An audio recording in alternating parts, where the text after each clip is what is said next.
before we dive in, I actually do want to get the experience level everyone has with HomeKit. So, how many people have set up anything with HomeKit already?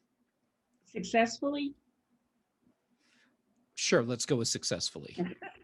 So we have one. Okay. Uh, uh, does everyone here have at least one HomeKit compatible device? So that could be like a light bulb, a smart switch, a camera, a lock. So okay, I don't believe we do we, Tom? No, I don't think so. I don't think We're, we have we're, anything. we're That's home. waiting for somebody to tell us what cameras to get. okay. We can totally do that. All right. How many people have an Apple TV?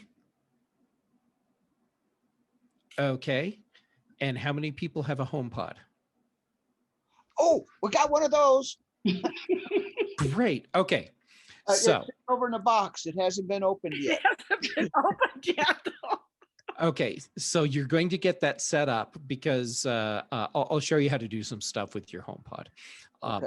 But the other thing is an Apple TV or a HomePod work as a HomeKit bridge. And what that means is that these devices will let you access and control your HomeKit smart home devices when you're away from home. And that to me is a huge thing, because it's one thing to be able to say, hey, S lady, turn on the lights, and then have that work. But it's another thing to be able to leave home and have my HomePod stop playing music, have the lights turn off, and when I come back home, have the correct lights turn on for me before I ever walk in the door. And having a HomePod or an Apple TV makes that possible. Cool. So, Mhm. I don't know about, well, I do know about some of them, but because I live in an apartment, there's certain things that I can't change. Nancy, I live in an apartment too. So, okay. How about if we talk some about how you work around the things you can't change? Okay. And my place is very tricked out with HomeKit compatible gear, and it's a rental, it's an apartment, and it was built in 1903. So everything that could possibly be against me for having smart home technology is in place, and yet I'm doing all of this right now. Good. So okay. Do I need to go over exactly what HomeKit is? I am happy to do that. Yep. Okay. I'm seeing a nod. All right. So we have devices that fall under the category of smart home. And what that means is that devices that can be controlled automatically or remotely. And those can be things like light bulbs. For example, you can see right here, the blue on the wall. That is or those are Hue lights. And so I have those set up so that when I announce to my house that I'm podcasting, those lights turn on. So for example, let's change the color. Hey Siri, set the wall lights to green. There we go. And then I have a ceiling light. Hey Siri, turn on the office light. And you can see the light kind of changed in here a little bit. Mm-hmm. But it's not my podcasting setup. So, hey Siri, I'm podcasting. Yes. Okay, so what you probably didn't hear is when my HomePod said, "Are you ready to do it?" Whoa. And I said yes.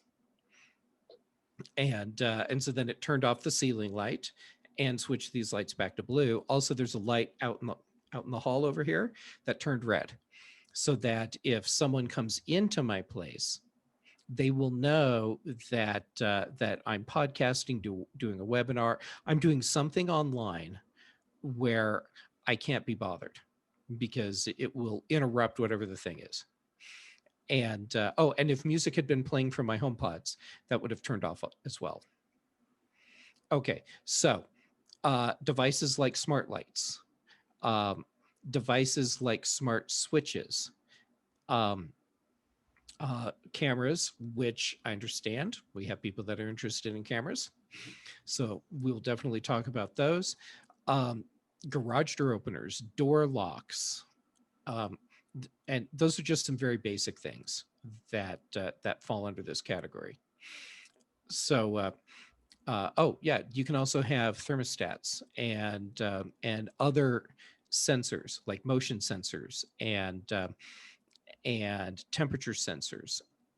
So there are all these different devices out there that that you can access remotely or control remotely. And then what HomeKit does is it creates a common platform that all these devices can communicate through. So it gives you an easy way to take all of these different devices from all of these different manufacturers and allow them to talk to each other. And that's when Apple did that, that was actually kind of a big deal, because up until that point, getting devices from different manufacturers to talk together well was actually kind of difficult to do. And now uh, you can do so many things with HomeKit, but then Google, they have their whole Google Home platform. And then Amazon has the Alexa platform. And so you can use any of these for smart home control. And actually, what I'm doing is a combination of using HomeKit and Alexa to control my devices right now. So, but we'll focus on HomeKit. And what we should do to get started is take a look at the application interface. And so that would be the Home app. And I'm going to show this on my iPad so we have a bigger screen, but I could just as easily do it on my iPhone. And if you're running Big Sur or Catalina, you have the Home app on your Mac now too. Oh. Well, definitely on, what are we on now? I have lost track of our operating systems. About this Mac, we are on Big Sur. Yeah, so definitely Big Sur, and I think it's in Catalina also. Okay, so let me share my iPad screen. There we go. Okay, so what we have going on here on my iPad, and actually, I think that we're going to try an experiment.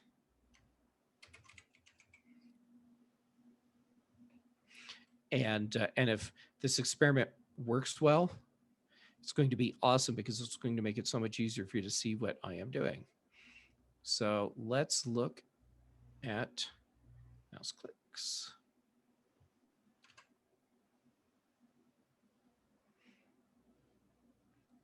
Okay, so if I click, are you seeing a red dot every time I click? No. No. Well, that's really disappointing. Okay, well, that's unfortunate. Okay, I will turn that back off.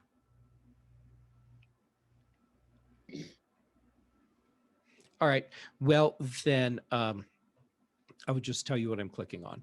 Okay, so here's what the interface looks like on the iPad.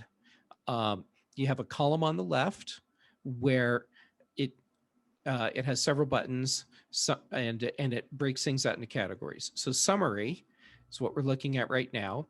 And so on the right, that shows me a list of HomeKit devices that I have right now. And so you can see there are several devices that that are showing up right here.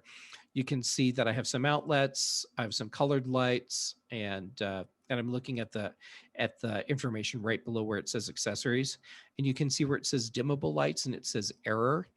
And that's because I actually unscrewed 2 of my light bulbs, and they're sitting off in the other room right now. And that's because I'm moving some stuff around. So if I have lights that aren't showing up on or other devices that aren't showing up, then I can see that from right here.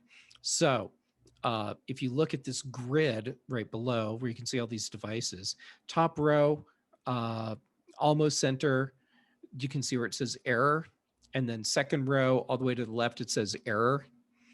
Those are the 2 light bulbs that I've disconnected. And if I scroll down, you can see that I have 2 cameras, but neither of them are responding right now. And one of these is because I've actually disconnected it and it's sitting in the closet at the moment. And the other one is because I am at home. And so I have set up HomeKit to tell this camera when I come home, turn it off. When I leave, turn it on. And you can see down here, I'm not getting a response from one of my room sensors. And that's because it died the other day. And sadly, it is not going to come back to life. And then you can see that I have a door that is registering as closed. So I can tell right now that the front door to my apartment is not open. So this is great because I can look at all of these devices, excuse me, and get a quick overview of exactly what's going on. Okay, so back over to this left column. I can look at my devices by category. So if I tap on lights, I can see my various Hue lights. I can look at the different switches, smart switches that I have. So in my case, I have a couple Hue light dimmer switches or remote controls. They show up here, and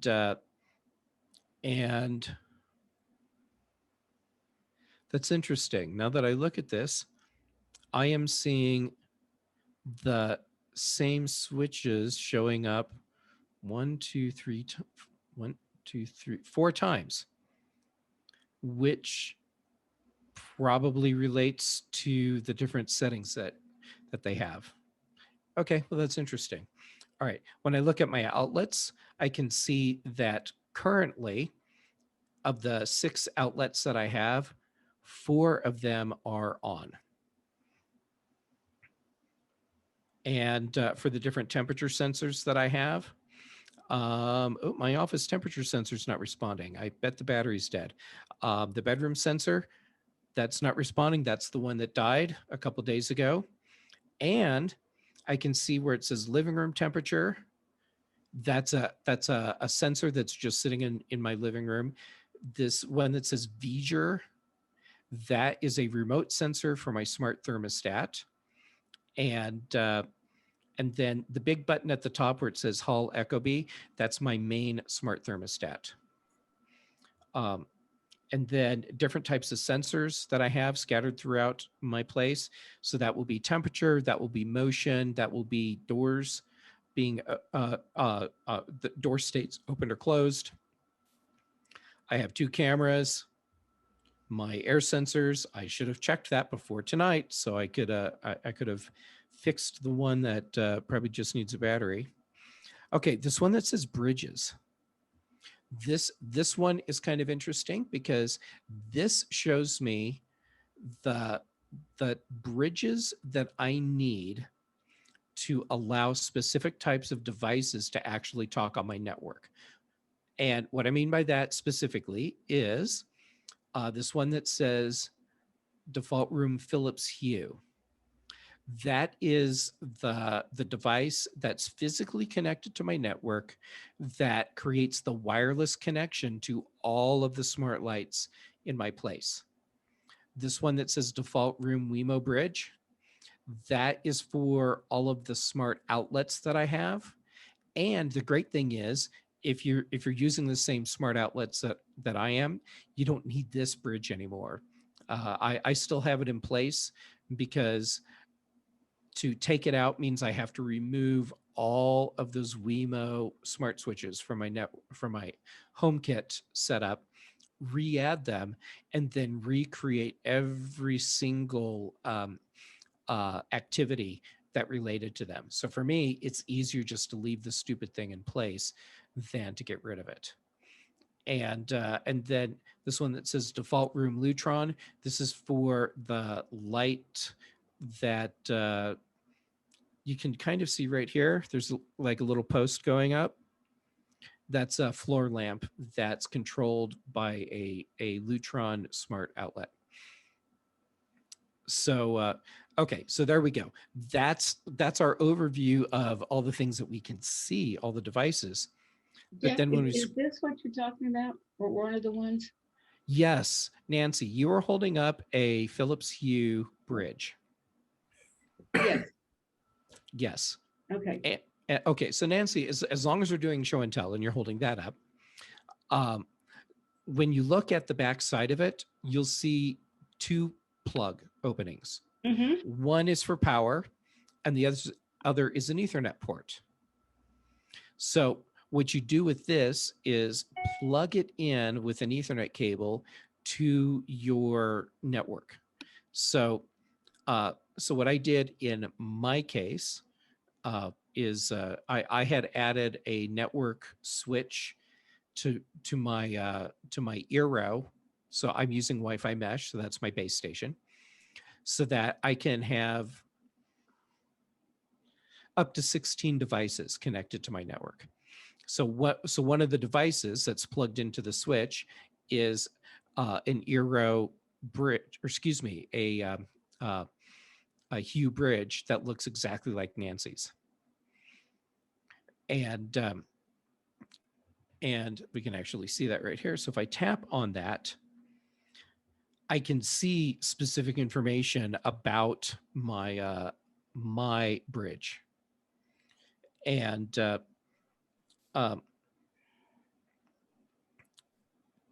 yeah, the only thing that's probably of value to any of you, if you're using bridges, would be this option here where it says include in favorites. If for some reason you wanted to be able to see this bridge listed with your light bulbs and your smart switches and your door locks and stuff, then I would just tap this.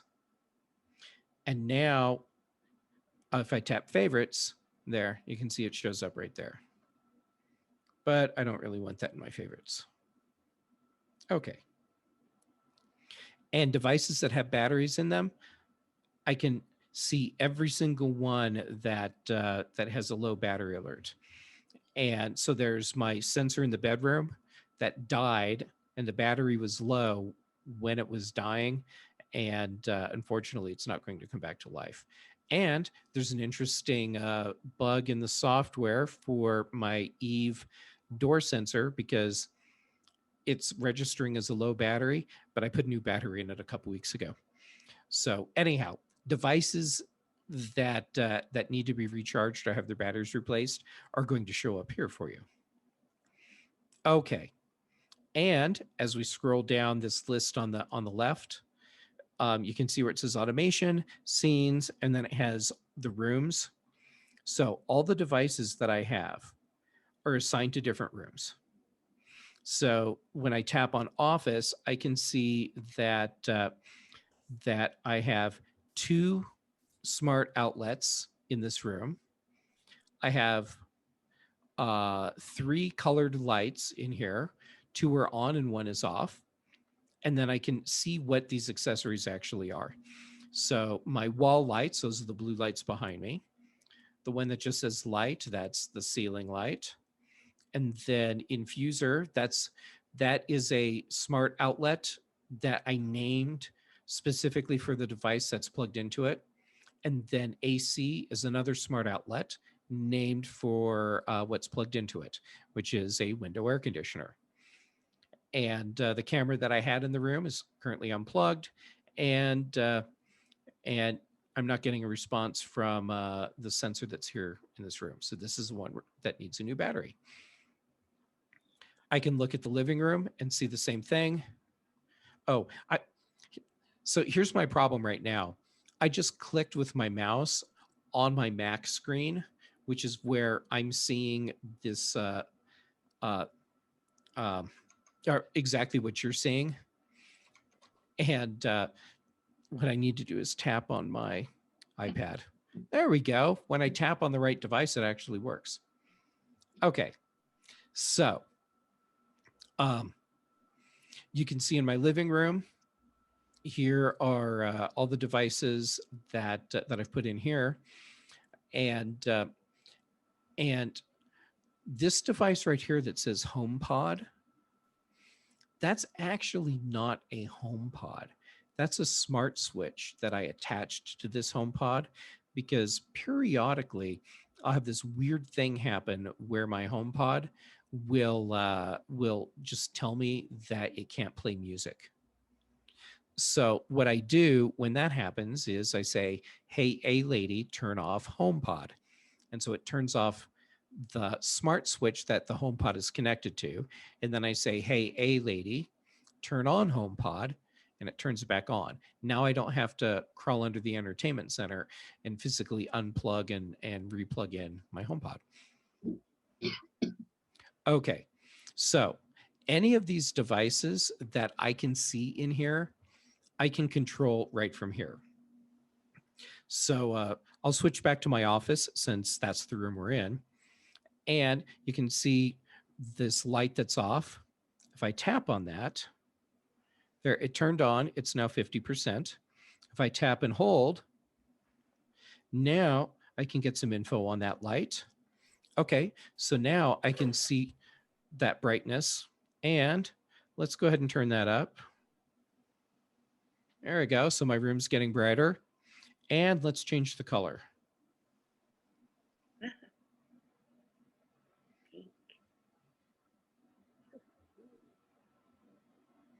There we go.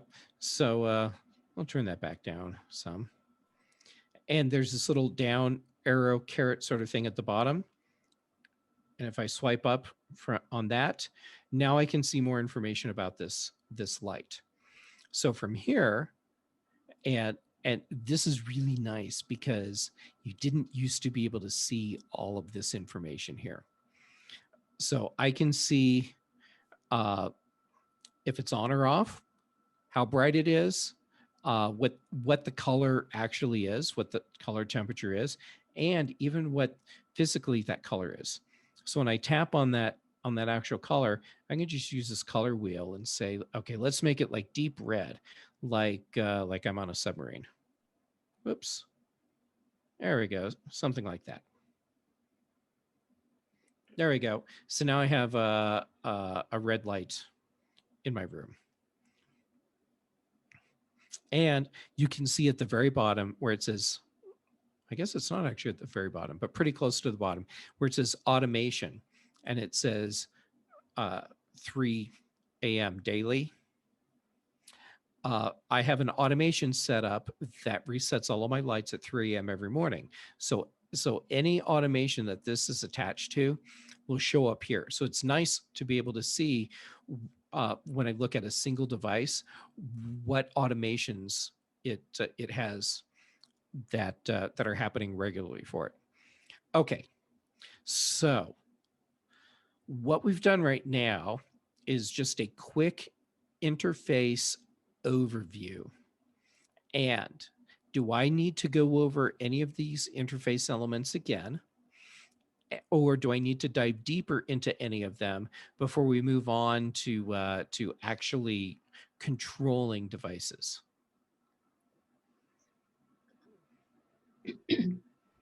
And it's okay to ask questions along the way, because what we're doing tonight is all about you.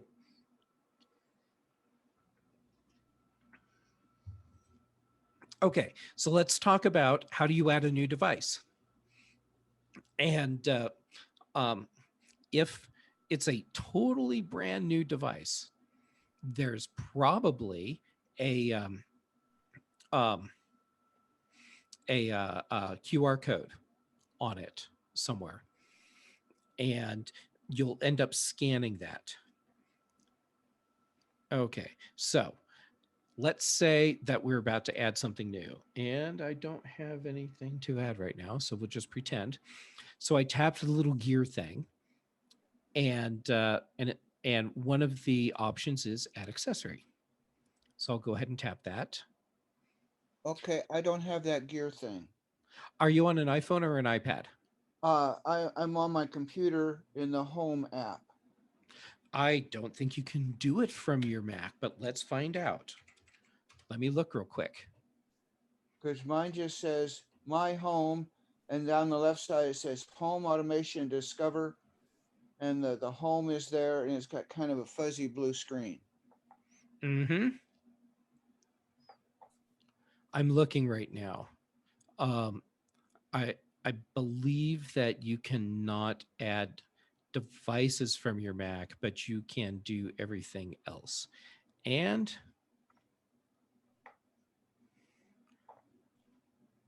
let me look a couple more places real quick.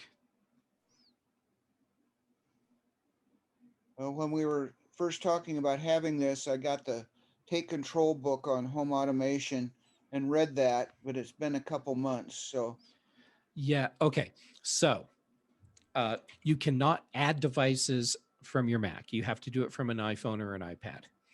So okay. what you can see right now on my screen is where it says add accessory.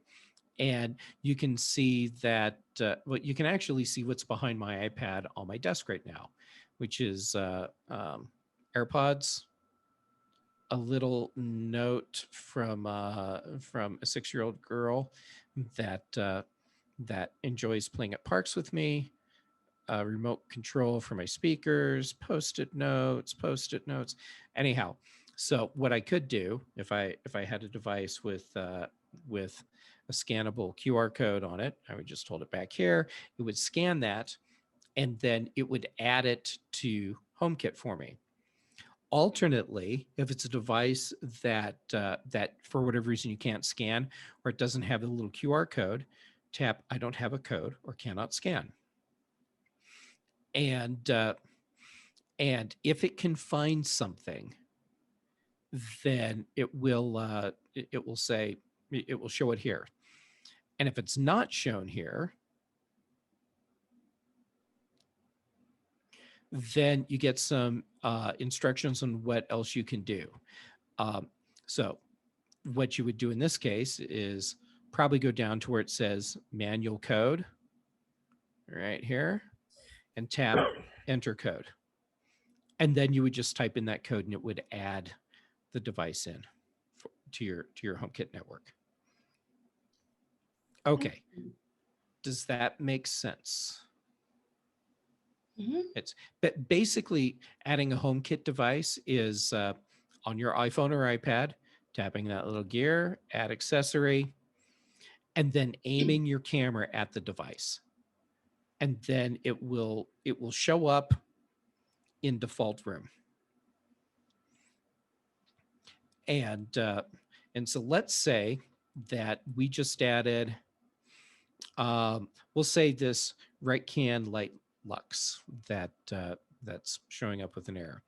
Okay, so let's say I want to put that into a specific room. So I tap on it and drag it over to the tap on it, and it's not going to let me drag it over to the room.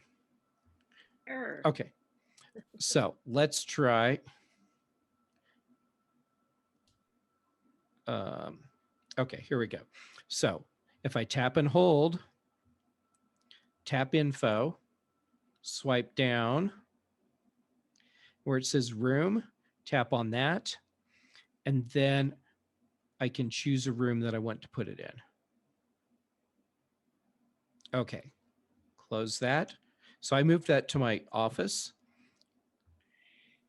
So if I go back and look in office, now you can see that light. There we go. That's the light that I just moved. Okay, so why would I want to move lights or switches or whatever around into rooms? And the answer is because it makes it easier for me to keep track of all the devices that I have. But I can also control devices in mass for a room simply by identifying the room that all those devices are in.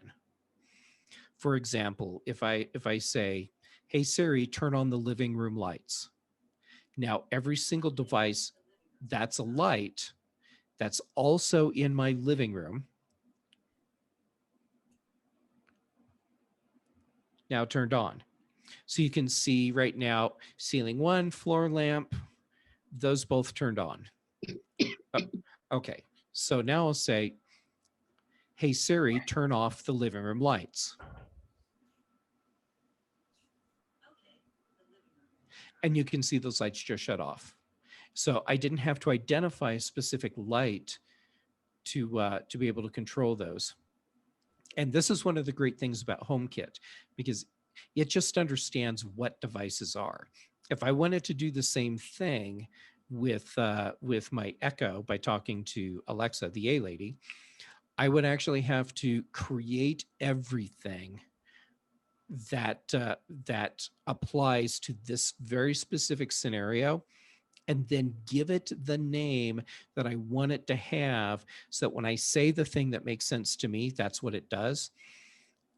So if, for example, I were to say, hey, A lady, turn off all the lights, it has no idea what that means.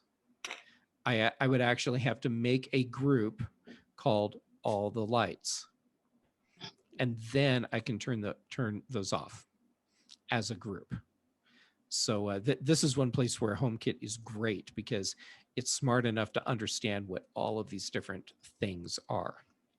So do Okay. you have to have Alexis or something? Or can you do this straight from HomeKit?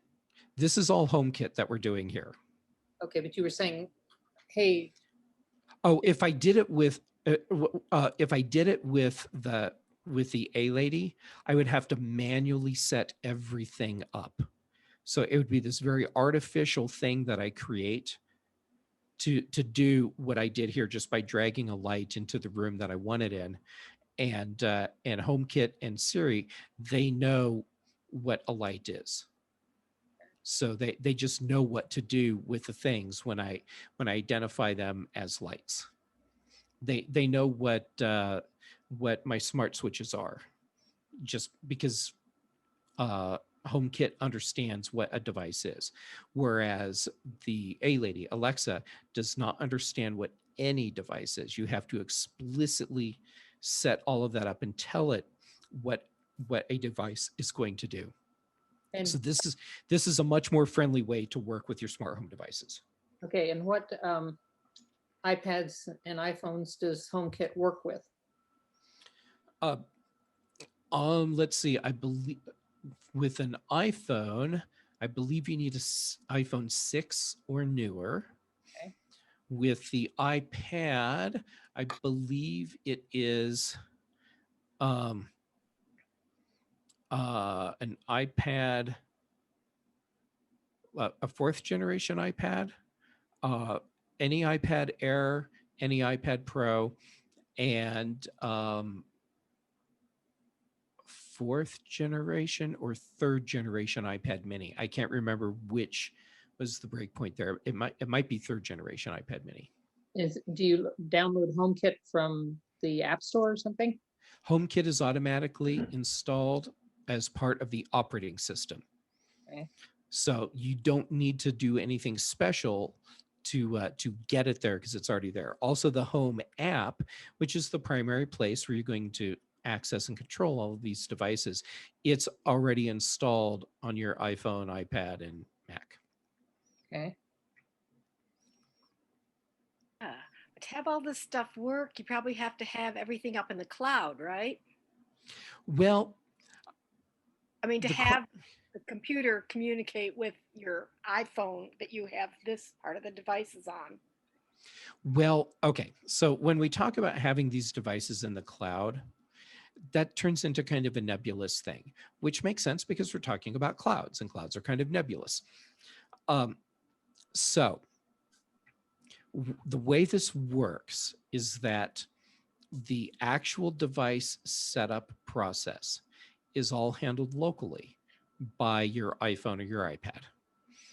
And since you're logged in with your Apple ID on multiple devices, the cloud part is synchronizing what you've done on one device with another. So let's say you get a brand new Hue light bulb and you use your iPhone to add it to HomeKit. Mhm. And then you go to your iPad and you look in the Home app there, you'll see the light bulb automatically. So that's where the cloud part comes in. And then if you're going to remotely access and control your lights, then that part is happening via a cloud connection or an internet connection back to your home. But the data about what your devices are, that is living on your iPhone and iPad and Mac.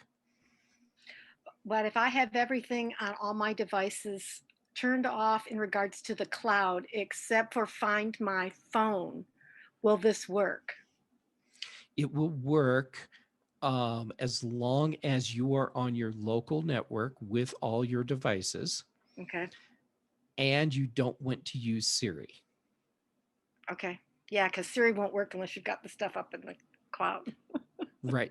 Yeah. So, yeah, the way Siri works today, that will change this fall, but the way it works today in iOS 14 and earlier, when you say, hey, S lady, and then issue a command, that command is uploaded to Apple's servers.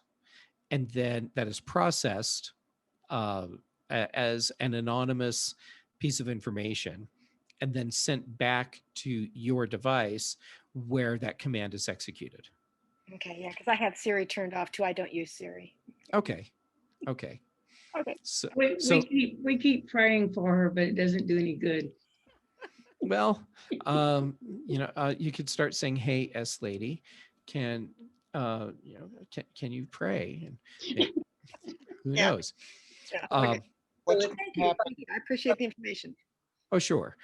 Now, when iOS 15 comes out this fall, most of the voice recognition processing that's done for Siri will be done locally only. Oh, Good. that's good. Yeah, very That would good. actually be a good thing, my opinion, but hey, that's just my opinion. No, I think it's a good thing because it will make the voice control processing much more efficient and much faster. Right. Now the catch is you need to have a new enough iPhone to be able to handle the processing power needed to do the voice recognition locally. Okay. So I think it's like a minimum of an iPhone 10. It might be an iPhone 11. I have an 11 Pro. Okay. Yeah. So you will probably be able to do it. Okay. So if I was traveling and let's say I had a camera on the front door Mm-hmm. and I had internet access, can I see what's going on in the camera, or do I have to again go through the cloud somehow? Well, you'll be able to see what's happening on your camera remotely, but at that point, you're using an internet connection with a server somewhere. And actually, let's talk a little bit about what it means through the cloud. What that means is that there's a computer somewhere that's doing something for you instead of your computer in your house doing something for you. That's what cloud means.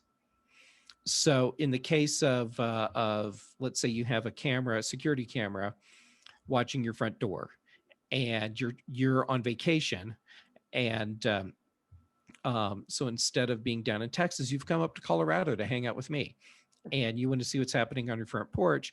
You pull out your iPhone and you look at that camera feed on your iPhone. It has to go through the internet to get to you. So that means that at some point it's going through some other computer to get to you.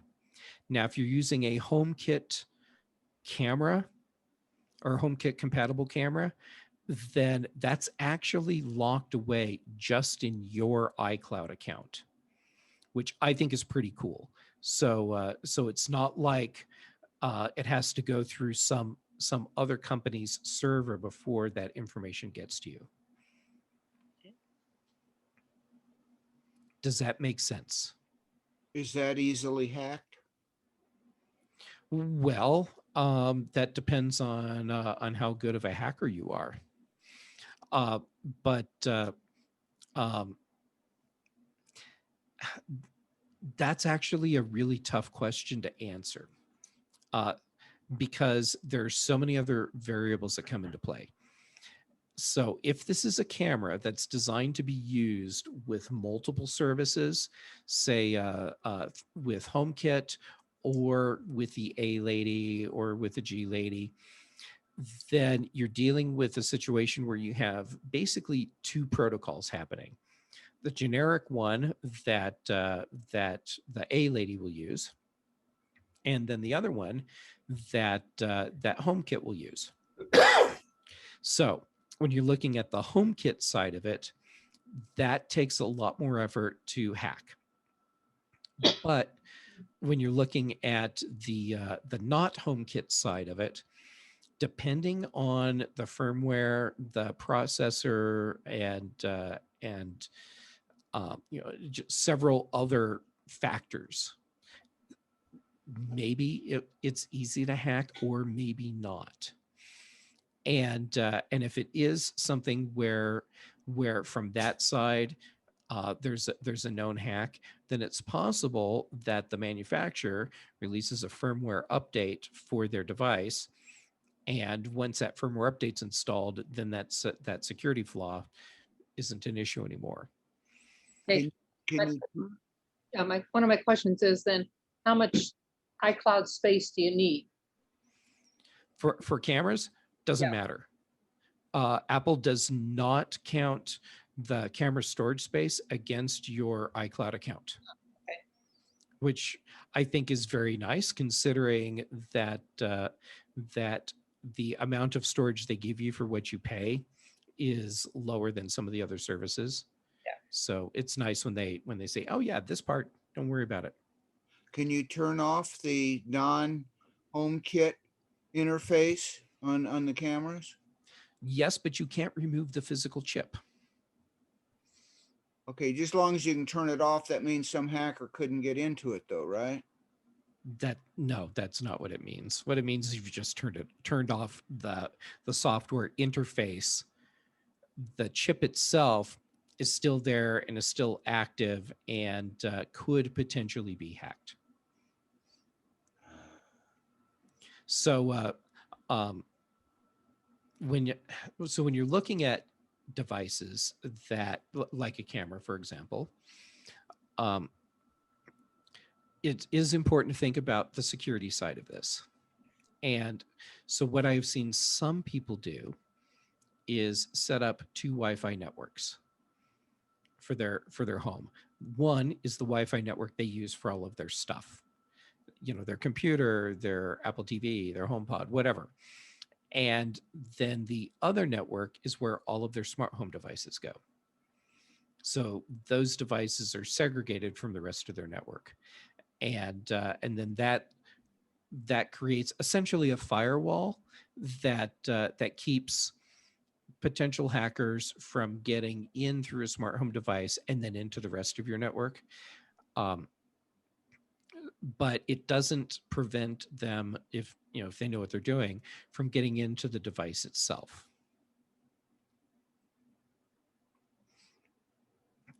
Does that make sense? Yeah. So if you are really concerned that someone is going to find a way to access your data or get into your network through a network connected device, then well, you're probably not even going to have a Wi-Fi network in your house, because once you have a wireless network, there is always a potential security vulnerability right there, which I'm sure is not at all what you wanted to hear, but what it comes down to is, what are you comfortable with as far as convenience versus security? And when you figure out what that is, then you can figure out what you can do with a smart home. So for me, apparently, I'm very comfortable with this because I have smart outlets, I have smart lights, I have cameras, I have sensors, I have a smart thermostat, and I'm using all of this stuff all of the time. I remotely access it all of the time, and I don't even have it on a separate network. It's all just on my main network, and I have not had a security breach. Well, good passwords comes into this too, doesn't it? Sure. Yes, of course. Yeah. Strong network password is important. Now, the password you don't have control over, if a device maker is using chips in their device that they bought from another company, and that's basically how all of these work. And the chip manufacturer put a non-changeable, incredibly weak password for firmware security on their device. There's nothing you can do about that, which does suck because that means that you're at the mercy of the chip manufacturer. And so what I do because of that problem is stick with well-known, trusted, reputable brands for the smart home devices that I use. So my lights, they are all Philips Hue. My smart outlets are all Belkin Wemo switches. My cameras, the ones that I have that are on HomeKit, I am now using Eufy, EUFY. And with the Eufy cameras, you can set them up using their app if you want, or you can set them up just with HomeKit. And when you do that, you don't have a separate Eufy login for your cameras, which increases your level of security because that extra login isn't there. And any of the content that the camera is capturing is being stored on your iCloud account, which means that it's not on third-party servers anywhere. So I'm much more inclined to trust Apple with storing some of my data than other companies. So actually, that means that we just answered one of the questions from the very beginning, which was, if I'm going to buy smart home cameras, which ones should I get?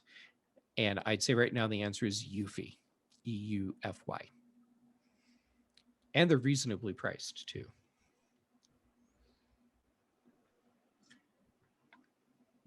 Okay, before we move on to something else with this, do we have any other questions? Because so far we have not done anything to actually make this stuff automatic. Nancy, of course you have a question, and I can't wait to hear it. Of course I do. I took this bridge that I have, and I took my iPhone and I tried to add it with you know what I'm saying, the ID. Yep, with the little QR code on the back. And so I get the message that it has to be plugged in before it's yes. That is true, because when it scans the code, it starts a little data handshake between the device and your iPhone, and then it registers that device in your HomeKit setup. Okay, here's my question then. Uh-huh. Does that apply to light bulbs? Because do the light bulbs have to be plugged in to the outlet before you can read the code?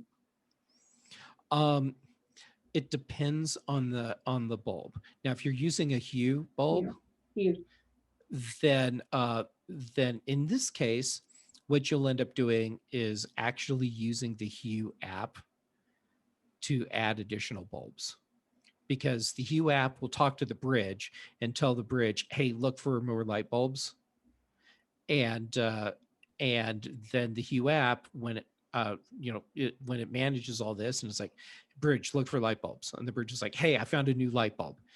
And then the app says, great, okay, we'll add this light bulb to this bridge. So this is now the only bridge that can talk to that light bulb. So we don't have to worry about jerks driving down the street, turning on the lights in the middle of the night. And then the bridge is like, good, got it. And then when you go and look in the HomeKit app, there's another light bulb. Okay. So there are some situations where you will need to have the device maker's application to get all this to work. So light bulbs that use a bridge, that's typically how that works. If you get smart home lights that don't require a bridge, that are HomeKit compatible, they'll have that little QR code on them, and that can sometimes be a total pain to get set up.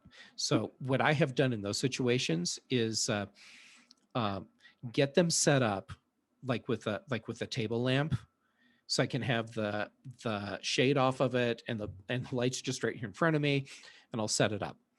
And then I'll take the bulb and put it where I really want it. Oh, okay. Because it's not like when you turn the light bulb off, it's going to suddenly forget all of that. It's all the information is still there. And when you put it where you want it to go, turn the light back on, now the home app will see it and everything's fine. Okay, because I've got lights in the kitchen that are, hanging from the ceiling, and they've got long things on them, and there's no way you could read what's up in there. So yeah, so do them on like a table lamp and then move them up there. Excellent. Okay. Okay, so are we ready to actually do some sort of automation with some HomeKit stuff? Weird. Okay. So let's take a look first at automation, and then we'll look at scenes. So I'm going to tap where it says automation. And you can see that I have 369 automations set up right now. And let's look at the one that says 0300 daily, because that's one that we actually saw show up earlier when I showed you one of my light bulbs. So I'll go ahead and tap and hold, and let's tap info. Okay, so here's what this does. I set it up so that when it's 3 a.m. every day, so you can see where it says weekday is, and it has all the weeks listed. Here are all my light bulbs, and they're set to off. So here's what this does. This takes all of my lights at 3 a.m. and just turns them off if they happen to be on. Why would I want this?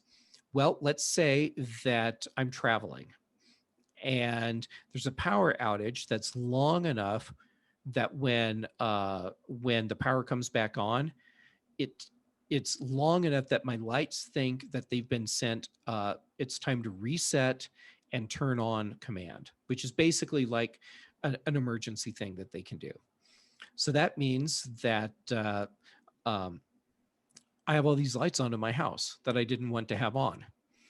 So at 3 a.m. every day, my home app just sends out a command to every single light bulb, turn off. So it's a light bulb reset that happens every single day. Okay, so how would we set up something like that? Okay, you can see in the upper right-hand corner, I have a plus. So I'm going to tap that, and we'll give this something, CapMac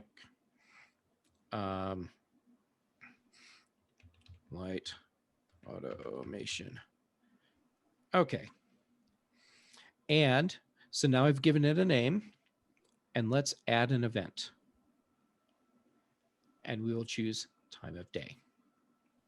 All right, so right now it's set to 7:08 p.m. because that's exactly what time it is right here. But that's not when we want this to run. We want it to run at a ridiculous time, like we'll set this one to 3:15 in the morning. Done. All right. And now I can add conditions like weekday. Sure. Let's just start adding weekdays. Let's say Thursday, I know that I stay up stupid late. So I'm not going to have it turn the lights off automatically at 3 in the morning on Thursdays. There we go. So I've set it to turn my lights off at 3:15 every morning except on Thursdays. Now let's add an accessory. Okay, so I need to add some lights. So we'll say that we need the bedroom light. And yep, so I've got my little, there we go, sliders down, power state is off. And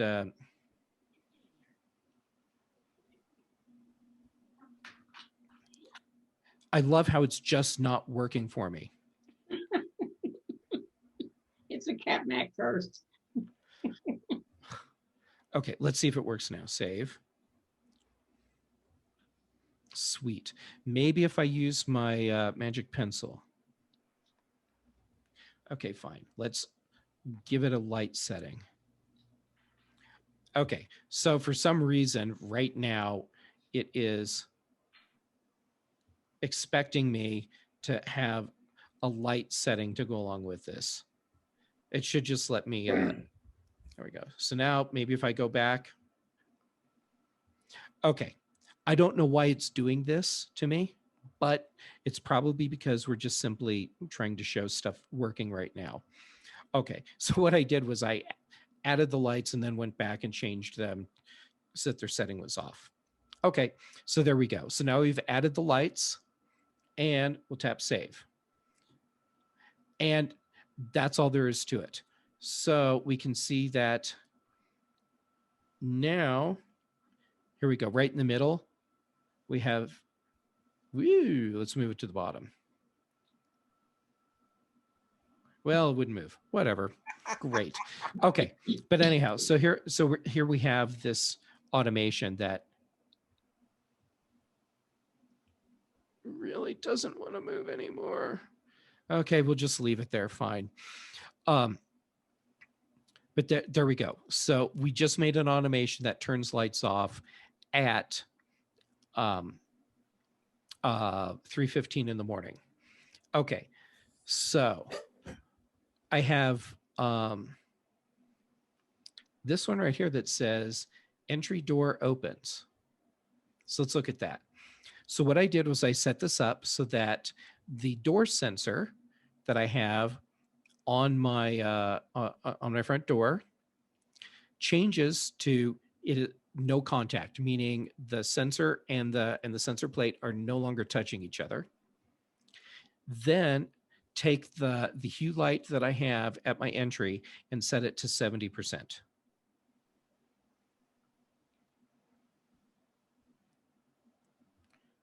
So let's set up something like that.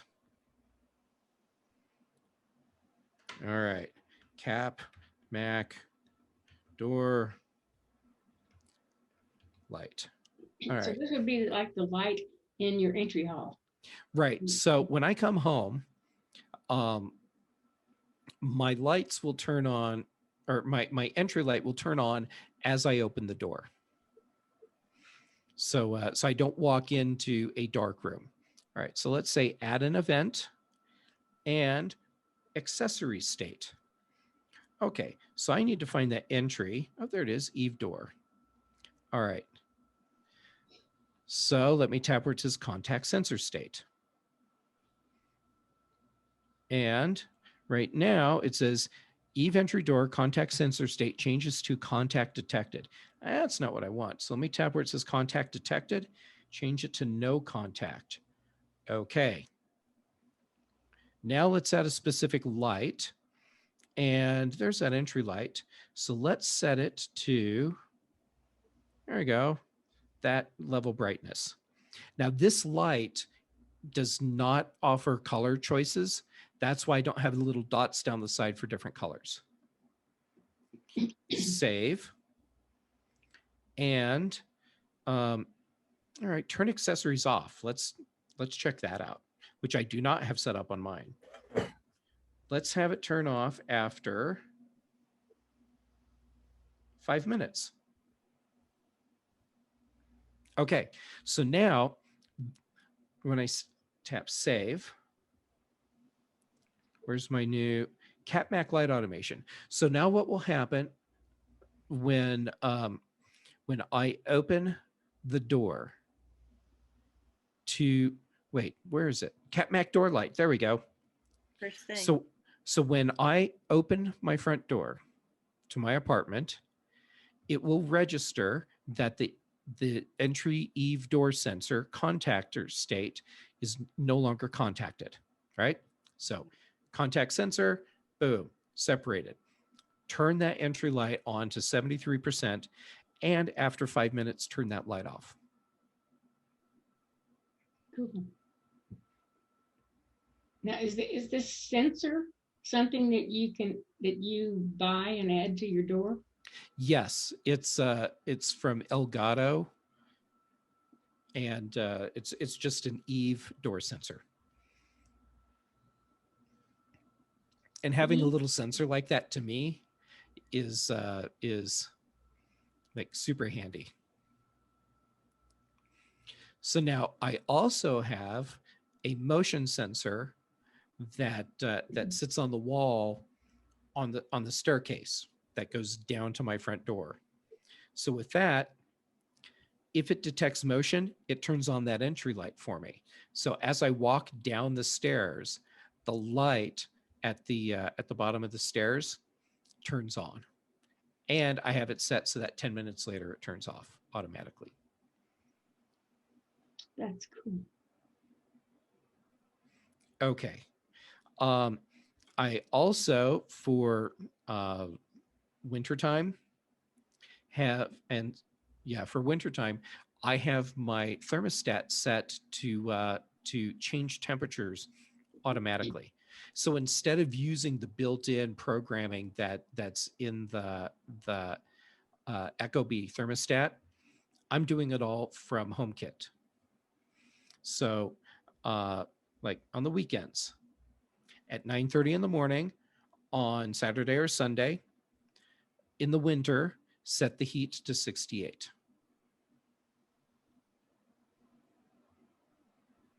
So you had to replace the thermostat that's in your apartment with a new one?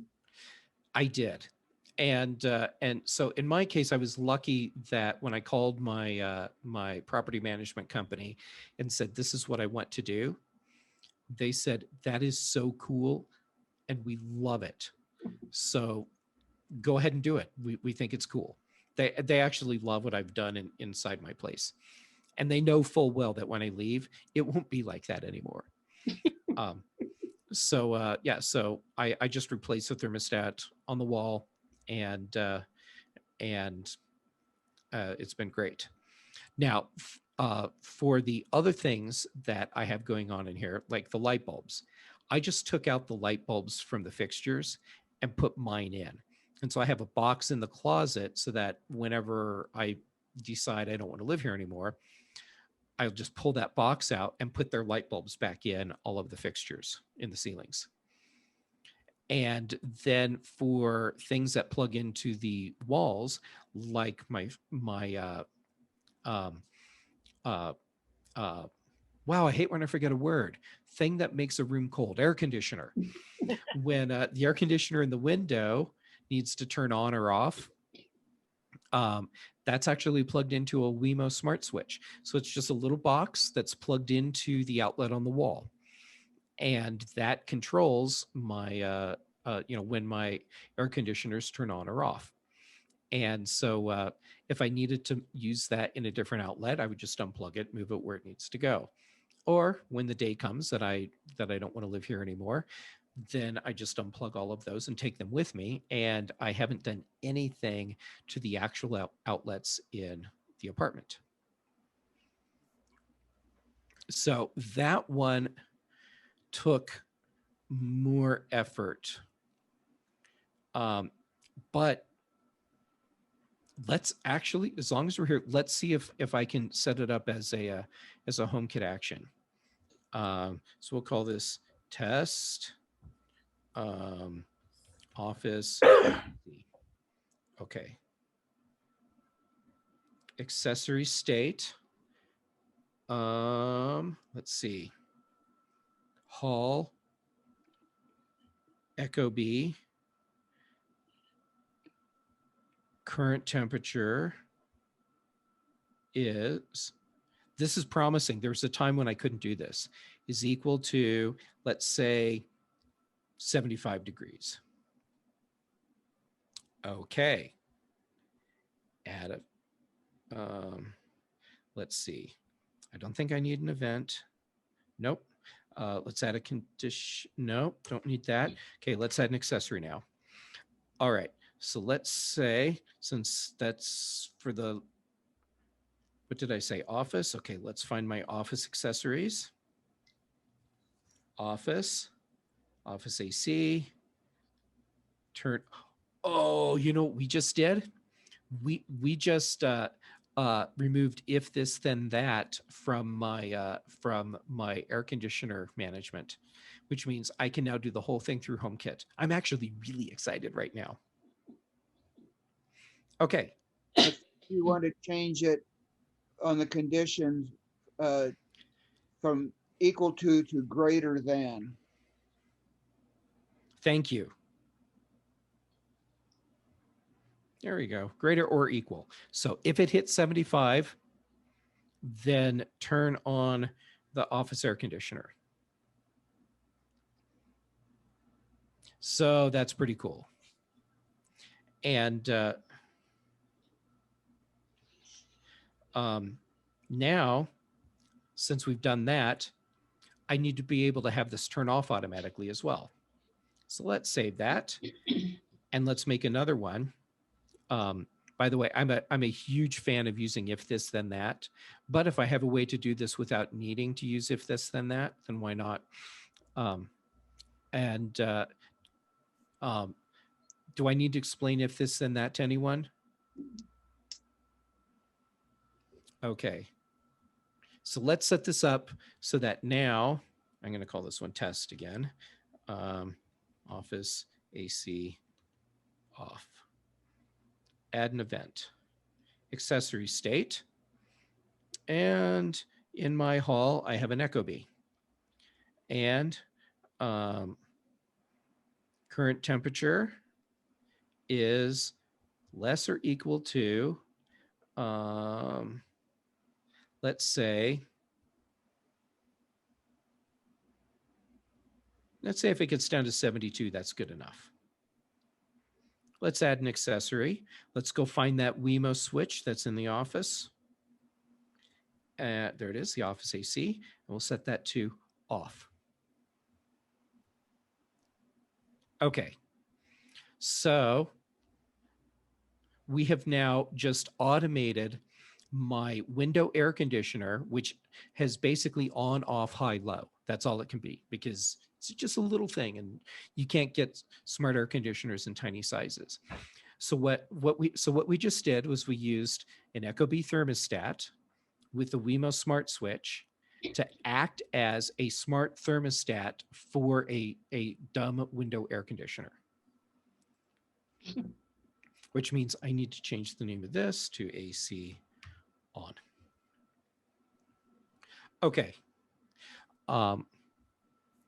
So now let's go ahead and make this a little cooler from my perspective.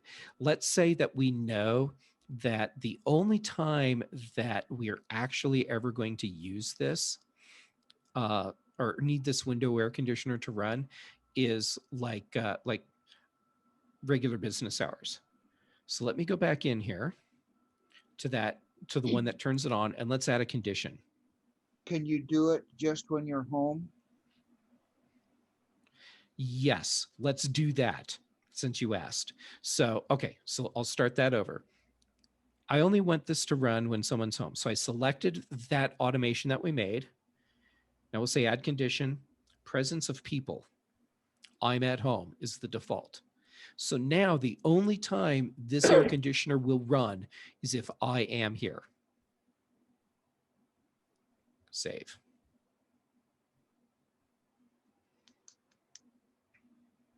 Did that make sense? Mm-hmm. So we might as well change this one to match it. So this is one that turns the air conditioner back off. We'll say add No, condition. you always want to turn it off.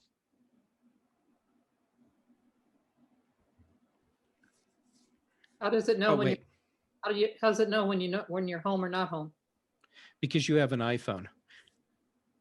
If your iPhone is home, that's what matters. Oh. So I'm changing both of these now. It says I'm at home, somebody's at home.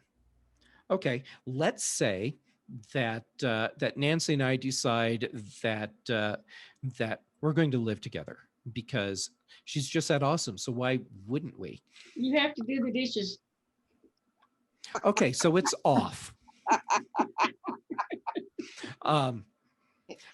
Okay, so anyhow, Nancy and I decide we're going to live together. So I have my whole HomeKit set up. I can add her as someone that has access to my HomeKit setup, but she doesn't actually own it because it's mine. So so if I add Nancy in, when somebody is home, that means me or Nancy, this will run. All right. So now someone brought up, but you don't want this to run when no one is there. So that's something else we can set up. So let's make a new one.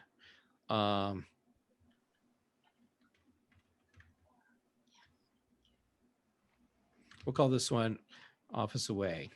Okay. So let's add an event.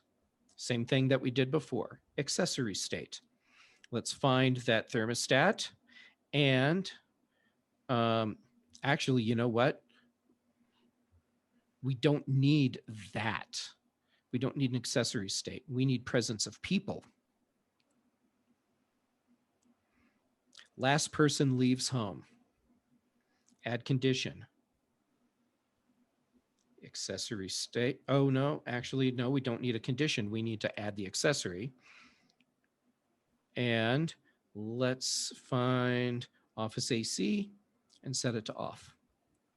There we go. Okay, so now we've taken the air conditioner that's over here and set it so that when everyone that's associated with my HomeKit account leaves my place, which means they have left with their iPhone, then the air conditioner in the office will turn off.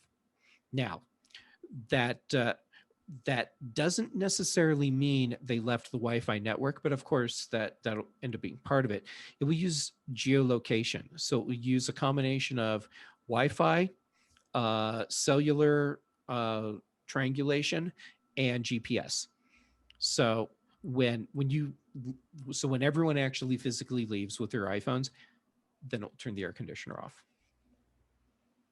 That's cool.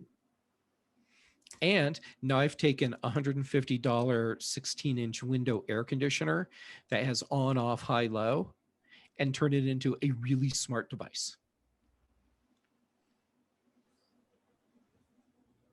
Okay, is everyone still with me? Mm-hmm. Yeah. Mm-hmm. And see, if you're a programmer, this is right up your alley. If you're a programmer, Logic yes. involved here of what you have to do in the steps. It's like what programmers do in a way.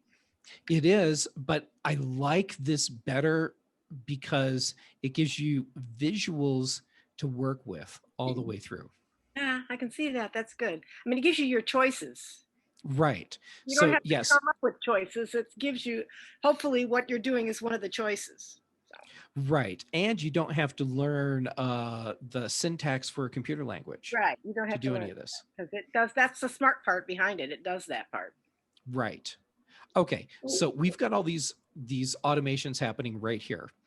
Um, um, do we need to set up more automations as example? Oh, Nancy, you have a I question. have a question. Let's say you use your iPad to set all this up, okay? Because it's so much easier to see. And you're going to say, when I leave, turn the air conditioner off. But your iPad's still in your apartment. Right. This is going to use my iPhone. It's going to automatically use your iPhone? Yes. And now that I've said that, we need to talk about the Find My app. So there's a setting in when you go into all your iCloud settings and into the Find My settings specifically, where you get to choose which of your devices is the one that is used for your location. So that is currently for me set to be my iPhone. Now, if you know that it's your iPad that's going with you everywhere, then sure, make it your iPad.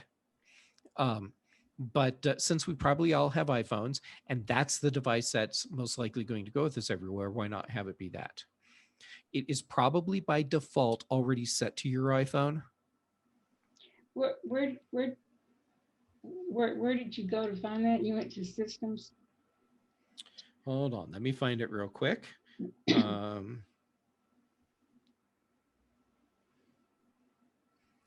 All right. Okay. This would probably be easiest if I just actually show you. So let me connect my iPhone and let me stop screen sharing and let me start screen sharing my iPhone, which means unplug that and look at this. Okay, so you see my iPhone now, right? Mm-hmm. Okay, so at the top where you see my name, tap on your name. And now see where it says Find My? Tap on that. And see where it says My Location? Mm-hmm. And it says this device. Mm-hmm. That's how you know that this is what you're using for this is where I really am. If you tap on that,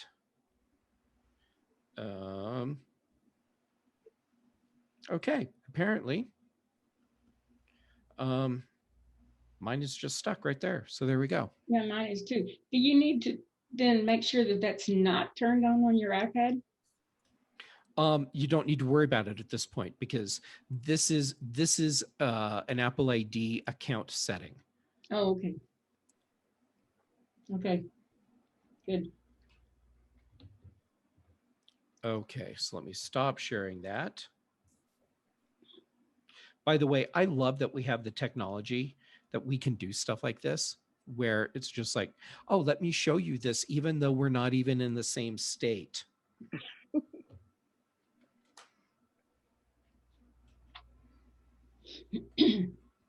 Okay, now let me start sharing my iPad screen again.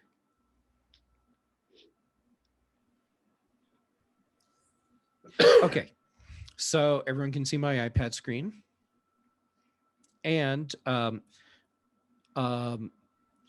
if you're ready, I will move on to scenes from automations.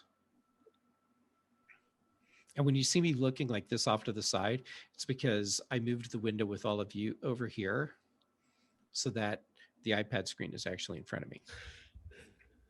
All right. So let's tap on scenes. All right. So you can see that I have several scenes right here. So let's take a look at Arrive Home. So let me tap and hold on that. Tap on info. So what exactly is a scene? A scene is a form of an automation, but it's different in that I'm just taking a bunch of accessories that can be scattered across everywhere and applying a set of controls to them. So like in this case, when I arrive home, I have two hue lights in my hallway. They both turn on to 75% with a specific color. And then my living room light turns on to 30% and 29%. Let's fix that. That should be 30%. Oops. Tap and hold. Yep. See if I can make that actually go to 30% instead of 29. There we go. All right, I feel a lot better about that now. Okay. So a scene is an automation that's going to happen just based typically on when I am in a specific location or a specific time of day. And what it's doing is controlling specific accessories. And let's save that. Okay, so we've seen what happens when I arrive home. I have another one that's good night. So let's take a look at that one. All right, so what happens with this one is the lights in my office turn off. The ceiling light turns off in the living room. And the lights behind my television turn to a red color, 3%. And the lights in the hallway dim down to 3% and they're red. And so basically all the lights that I have turned on drop down to 3%. So they're really dim and they're red. So it's just like this kind of, I guess it's kind of like, okay, it's nighttime on the submarine. Everyone be quiet and go to bed sort of thing. So it turns off lights that I don't need, sets the colors for the lights that I want. And let's add another accessory to this one. All right, so let's say that I know every night when I go to bed, even if the air conditioner in the bedroom is not on, I want to make sure that turns on automatically. Save. Okay, so now what happens is when I say, hey, S lady, good night, all of my lights turn off in my office. Most of the rest of the lights turn off, and the ones that stay on dim down to 3% brightness and turn red, and the air conditioner in the bedroom turns on if it wasn't already. And at 3 o'clock in the morning, these lights that you have at 3% will all turn off. If I haven't turned them off already, yes. Okay. Yeah. And so what actually happens after I go to bed, so I'm laying in bed, I'm all snuggled up and I'm ready to go to sleep. And I say, hey, S lady, turn off all the lights, please. And all the lights in my whole place just turn off. Okay. You don't leave any lights on in case you have to get up in the middle of the night and go to the bathroom or something. I have a night light that's on a light sensor in the bathroom, and it's close enough to the bedroom that I don't need to turn on any lights. Okay. But I could very easily do that. I could have one light that just stays on dim, or I could have a motion sensor that maybe it's down by the floor, so that when I step out of the bed, the motion sensor triggers and it turns on a specific light in the hallway, really dim red, so that it doesn't mess with my circadian rhythm. And I could set it so that that happens only typically when I would be in bed at night. So I could say, yeah, make this happen between the hours of 10 p.m. and 6 a.m. because after that, the light's probably bright enough. It doesn't matter. Yeah, but Eileen and Terry and I and Nancy can't do that because our cats would set that sensor off. Okay, so set it at knee height. And I'm glad you said that because I know what's going to happen. I've crafted this scenario in my head, and I'm going to get another motion sensor and put it in the bedroom. So when I get out of bed in the middle of the night, one hall light turns on real dim for me. So I'll set it so that it's higher than my cat's tail when she walks through the room. Yeah. Well, our cat had set it off as he jumped on or off the bed or whatever. Yeah, well, Yeah. wouldn't it be great if we could train our pets? They have trained us. Yes, they have. Yeah. So, all right. Well, in that case, maybe put it shoulder height so that it's higher than Yeah. when the cat would jump on the bed. Unless you have a really tall bed. And if you do, well, go you. We do. But anyhow, you know, that's another thing you could do with controlling your see, I'm clicking on my Mac instead of tapping save on my iPad. There we go. I'm glad I'm not the only one who does that. It's not just you. So this is one that I use a lot watching TV. So at night, when I sit on the couch and want to watch television, I want to make sure that all the lights in my office are turned off, and I'll have the lights on in the hallway, but I have them dim. The lights that I want to have for watching movies, those are the Uplay lights that are behind the television, and I have a floor lamp in the living room. So you can see I have those lights set to turn on, and the other lights turn off. And excuse me. So I can just say, "Hey, S lady, I'm watching TV." And what happens is Siri knows that I'm giving it a specific command because I've actually created that name in the HomeKit app.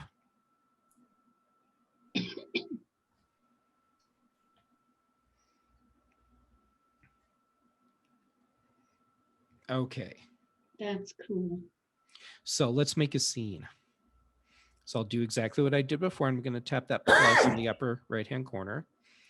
And we'll call this the CapMac scene. Now, why did it let me do the intercap this time, but it didn't let me before?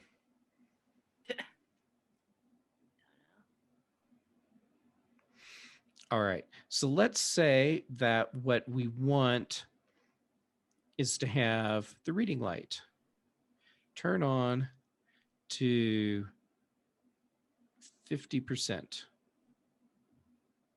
50%.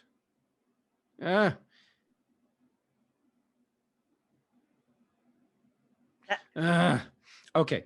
There's another app called Home Plus that I absolutely love, because with that one, instead of doing this thing where I can't get it to, there it goes, to actually get the percentage that I want, it lets me type in physical numbers. So that's called Home Plus, and it's a $15 app and worth every penny. Okay, so there we go. So I've set that light behind me to go to 50% when I do the CapMac scene. Hey Siri, CapMac scene.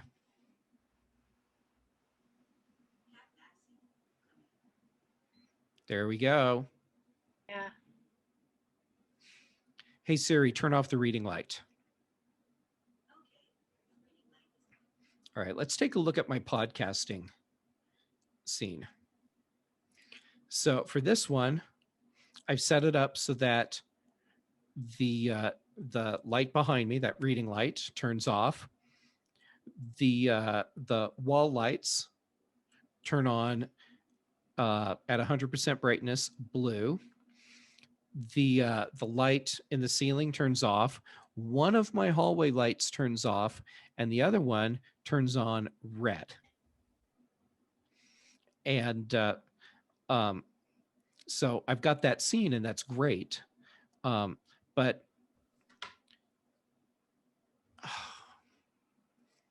okay, I'm pausing because what I want to show you is so cool, but I don't want to overwhelm you with stuff. How do you feel about me showing you a cool thing you can do with shortcuts and HomeKit? Sure. Show us. Okay. Okay. So, is everyone familiar with shortcuts? I'll just do a super fast overview. Shortcuts is sort of like AppleScript or Automator on iPhone and iPad. And it works a lot like HomeKit, where you get to see all the things and put them together. So do I have shortcuts running right? Yes, I do. Okay, so here's shortcuts. And so let me find the one that I actually want to show you. Here we go. So you can see down here at the bottom of the list, I have this one that says, I'm podcasting. All right. So a shortcut, it's a mini application, it's a mini automation, and it can tie together things from HomeKit, from other apps on your iPhone or your iPad. And it can work with information, and it can do a lot of cool stuff. So this one that says I'm podcasting, if I tap that little ellipsis, it opens it up. Okay, so what happens when I tell the S lady that I'm a podcasting, which you can see that's the name of the shortcut. So I gave it a name that to me is very, very natural to say. And so what does it do? It runs that podcasting scene that I made in HomeKit. But it also controls my HomePods. So I've actually set these 3 accessories to, I have to tap in the right screen to pause my 2 HomePod minis and my HomePod. So if I have music streaming, which I did right before I hopped into our Zoom call, all I had to do was say, hold on, let me turn on some lights for us. Hey Siri, turn on the reading light. Hey Siri, turn off the wall lights. Hey Siri, set the office light to 80%. Oh, and it's still red because that's the last color we made it. Hey Siri, play blues everywhere. Okay, you probably can't hear the music playing, but what I have happening right now is music is playing on a HomePod mini behind me. I've got all these lights set to the completely wrong thing. Hey Siri, I'm podcasting. Oh, yes. Okay. So I have a problem with this one. It asked me, ready to do it? And I had to say yes. It's because, there we go. I had show and run turned on, which means that it's going to pause and wait for me to do, or to tell it, yeah, go ahead and run this.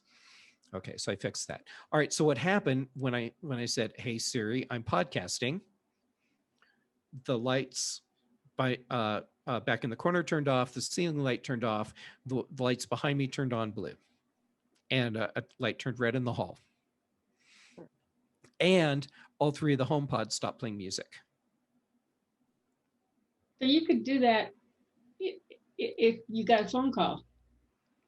If you had music playing all over your house and your phone rang and you couldn't hear the phone because of the music, you could just have it instantly turn the music off, right? That's cool. I think we can set that up to do it automatically. Okay, so let's see if we actually can do that. Now let's make a new shortcut. And let me search for phone.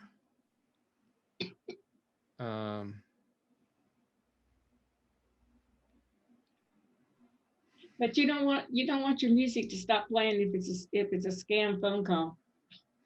Well, yeah, what I'm wondering is, can I set this so that if I answer the phone,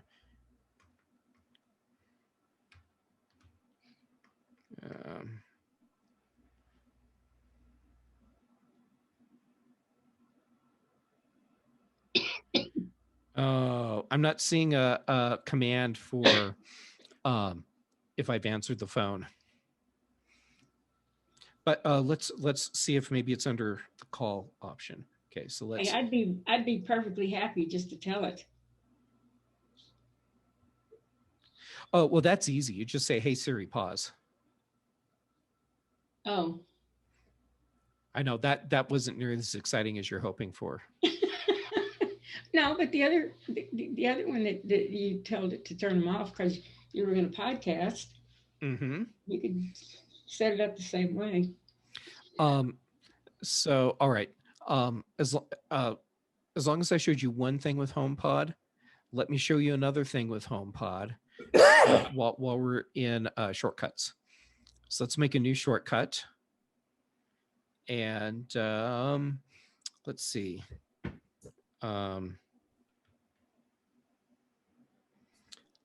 So I searched for home, and I want to control something that's managed through HomeKit. And my HomeKit network is called Automatic Pants. So I'm going to drag Automatic Pants over here. All right, so let's tap where it says Scenes and Accessories. And let's add in, we'll just play music everywhere. So let's see, one HomePod, another HomePod, another HomePod. Next. Okay. All right, so now, I thought I had an extra light suddenly turn on. All right, so now I scrolled down because I've got these 3 HomePods selected, and it says Media, Audio, Play Audio. All right, well, if I tap on that, I get an option where I can choose the audio that I want to play. So I'll tap on that, and now this hooks in to the music app for me. So let's browse, and let's find something that looks interesting. Let's browse by category.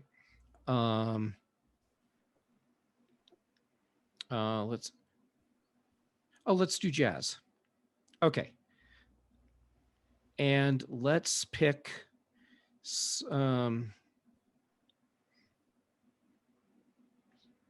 Jazz Soul Cafe. How's that sound? All right. So now we've got this whole playlist right here. Great. Okay. Hit the little plus. So I've added it. And now you can say, yeah, repeat it and shuffle it so it doesn't sound the same every single time. And yeah, there we go. And let's say, we'll just leave it at the current volume. That'll be fine. Okay. And let's tap up here where it says new shortcut, that little ellipsis and a blue dot. Tap on that. Done. Sorry. There we go. Tap on that. And let's say